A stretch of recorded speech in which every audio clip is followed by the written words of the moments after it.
Fala, leitores da Bíblia. Quero agradecer mais alguns que têm feito comentários, a Eli, que eu deixei de citar, o Cláudio Terra, que também participou, e outros mais que vão participando aos poucos. Agradeço muito pelos comentários de vocês, tá legal? E continuem comentando, dando a opinião de vocês. É muito importante essa troca de experiência, tá bom? Que Deus abençoe muito suas vidas. Hoje a leitura vai ser em Atos, capítulo 21.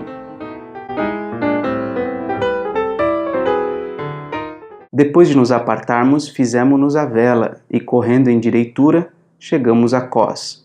No dia seguinte, a Rhodes e dali a Pátara.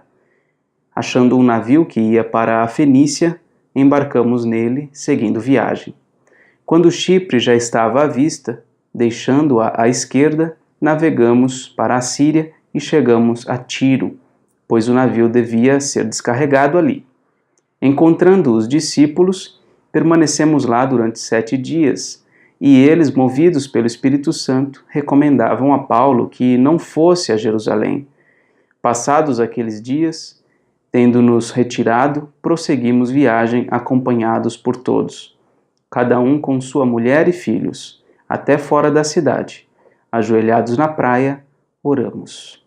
E despedindo-nos uns dos outros, então embarcamos e eles voltaram para casa.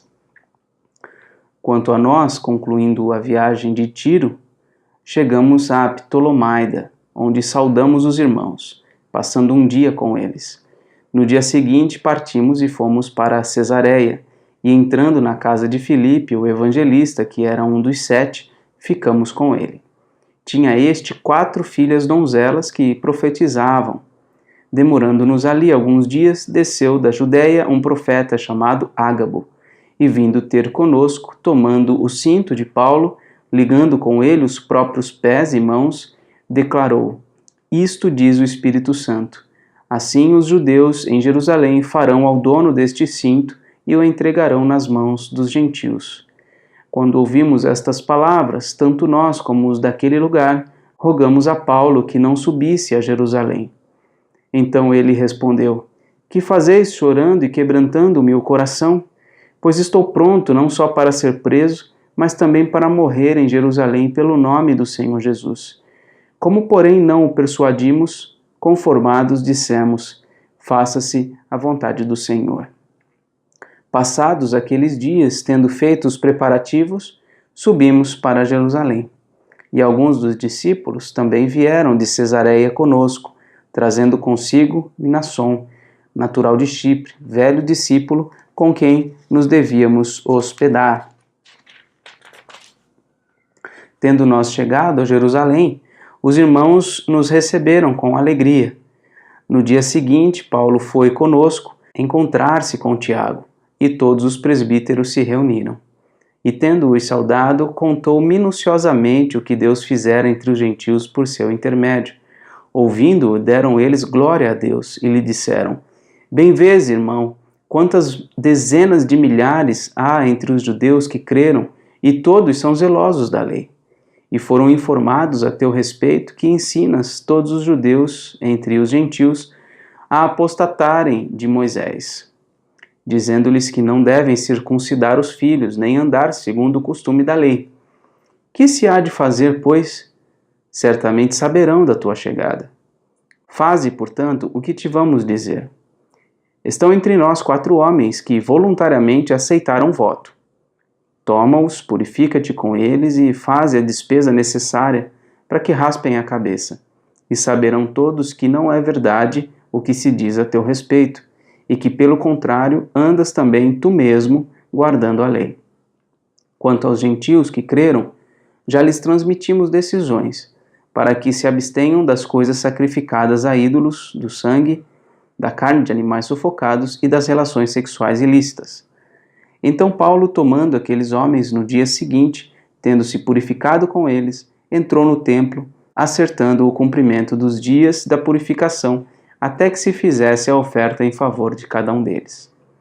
Quando já estavam por findar os 7 dias, os judeus vindo da Ásia, tendo visto Paulo no templo, alvoroçaram todo o povo e o agarraram, gritando: Israelitas, socorro! Este é o homem que por toda parte ensina todos a serem contra o povo, contra a lei e contra este lugar.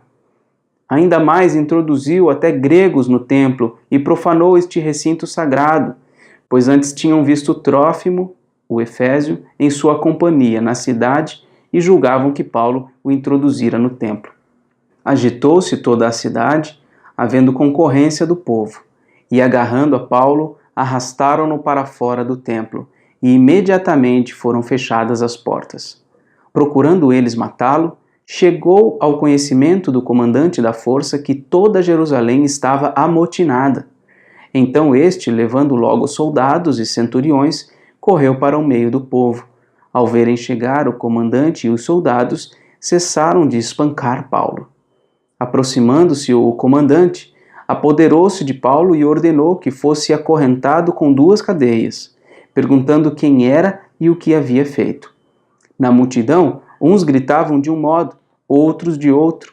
Não podendo ele, porém, saber a verdade por causa do tumulto, ordenou que Paulo fosse recolhido à fortaleza.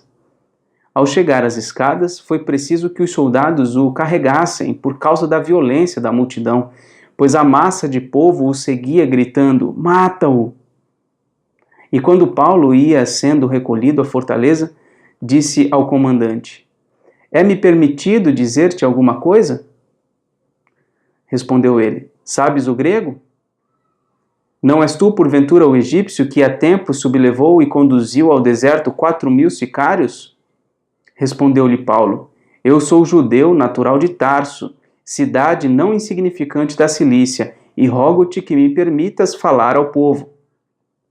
Obtida a permissão, Paulo, em pé na escada, fez com a mão sinal ao povo.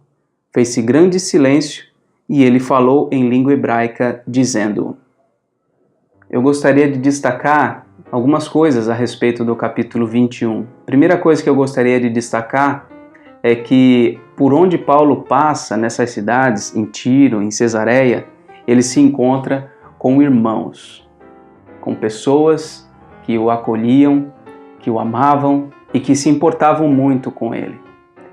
Eles estavam sendo orientados por Deus de que a ida de Paulo para Jerusalém causaria transtornos. Ele estava para ser capturado, ser preso e passar muito tempo aprisionado. Paulo sabia exatamente disso, assim como Jesus sabia exatamente qual seria o seu fim. Paulo sabe que ao chegar em Jerusalém ele vai ter problemas sérios, mas ainda assim ele vai porque ele está sendo orientado pelo Espírito Santo. Inclusive, quando ele chega em Jerusalém, os irmãos o acolhem, o abraçam, o amam e ficam alegres com a notícia ou com as notícias que ele traz do que Deus estava fazendo entre os povos gentios. Ficam muito felizes, mas eles têm uma preocupação. E aqui é a segunda coisa que eu quero destacar neste capítulo.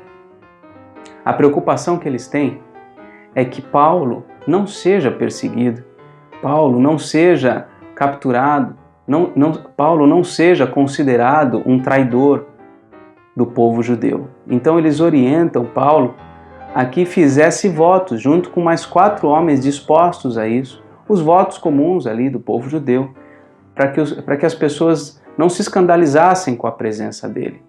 Mas isso acabou sendo inevitável.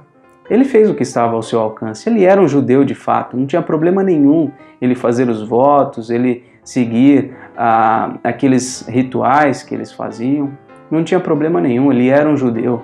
A única restrição era para os gentios. Na verdade, não é nenhuma restrição. A única diferença era para com os gentios, que não deveriam seguir a lei de Moisés, com exceção de alguns preceitos básicos que a gente acabou de ler. Mas ele era um judeu e deveria agir como tal. Foi o que ele fez. Mas quando ele estava no templo, aquelas pessoas se voltaram contra ele, acusaram ele falsamente e ele foi espancado. Por graça de Deus, uma autoridade ali o pegou e o prendeu e impediu que aquela multidão matasse. Paulo poderia simplesmente deixar para lá. Eles são pessoas que acabaram de espancar ele, pessoas que queriam a morte dele. No entanto, ele se dispõe a falar com aquelas pessoas. E essa é mais uma coisa importante, uma terceira coisa que eu quero destacar. Paulo, ao invés de fugir, de ficar longe daquelas pessoas que queriam o mal dele, ele se aproxima, ele pede licença para falar com aquelas pessoas.